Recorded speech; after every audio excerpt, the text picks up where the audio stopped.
कर्नाटक में जिस सरकार के खिलाफ 40% कमीशन के आरोप लगाकर कांग्रेस ने उसे सत्ता से बेदखल कर दिया था, अब वही कांग्रेस सरकार 50-50 के आरोपों में घिर गई है। नमस्कार, लिबरल टीवी देख रहे हैं आप और मैं हूं आर मोहन तिवारी। कर्नाटक में बोम्मई की सरकार यानी कि भारतीय जनता पार्टी की सरकार थी, तो कई भ्रष्टाचार के बड़े आरोप लगे और उनमें से ही एक भ्रष्टाचार का आरोप था जिसे राहुल गांधी से लेकर पूरी कांग्रेस पार्टी ने भाजपा के खिलाफ राज्य में चलाया और नाम दिया 40% की कमीशन वाली सरकार। यानी कि जो ठेके दिए जाते थे सरकार के, उसमें 40% के कमीशन के आरोप लगाए गए।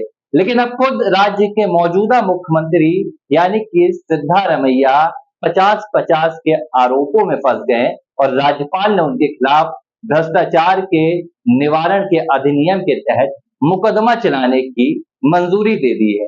ये विडंबना ही है कि सरकार ने सत्ता हासिल करने के लिए जो पिछली सरकार थी उसके खिलाफ भ्रष्टाचारी विरोधी बड़े बड़े आंदोलन चलाए।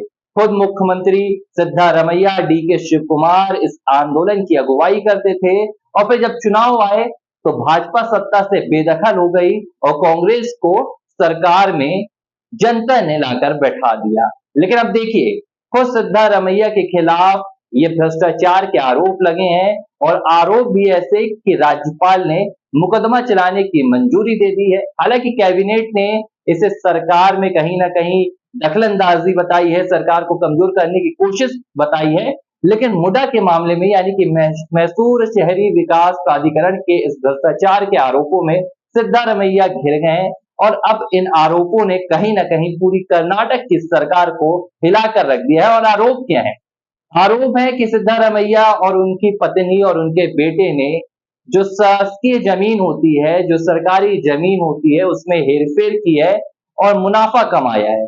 आरोप है कि उनकी पत्नी ने एक कानून आया था साल 2009 में, इस कानून के तहत जो मैसूर शहरी विकास प्राधिकरण है ये जमीन अधिग्रहित करता है और जमीन अधिग्रहण करने के बाद आपको ऐसी जमीन देता है जो दूसरी जमीन हो, शहरी जमीन हो, जो अच्छी किस्म की जमीन हो।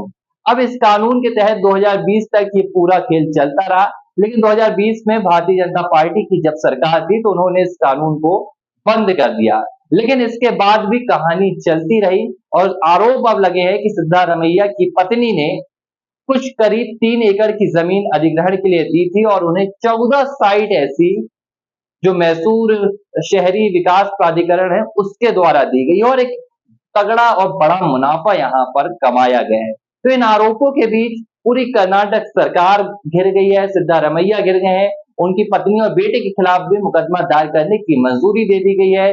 भ्रष्टाचार निवारण अधिनियम 1988 की धारा 7 के तहत ये मुकदमा दर्ज होगा और पूरे आरोपों की जांच होगी और अगर जांच में सिद्धारमैया आरोप से दोष तक का सफर तय करते हैं तो न सिर्फ कर्नाटक की सरकार बल्कि केंद्र में जो कांग्रेस पार्टी विपक्ष की एक मजबूत भूमिका निभा रही है उसे भी तगड़ा झटका लग सकता है। लिबरल टीवी पर यह स्टोरी देख रहे हैं आप, बने रहिए।